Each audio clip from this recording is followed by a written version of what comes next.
Today we are going to see how to make a potion of infestation in Minecraft. If you find this useful, then please consider subscribing and liking the video. So let's get started. At first, go to a crafting table and then get 3 blocks of glass and then place it in Blazer there, and then you can get it from Blazes. Then what you need to do is go and fill these glass bottles up right by clicking a water source. Come to brewing stand and then place the bottles in there with blaze powder and place another water in there.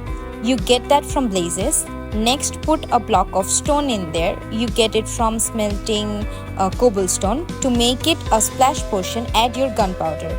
You can get from creepers, and that's it. That's how you can make a potion of infestation. Thank you so much for watching our video. If you liked it, please do not forget to like, share and subscribe, and we will see you on the next one.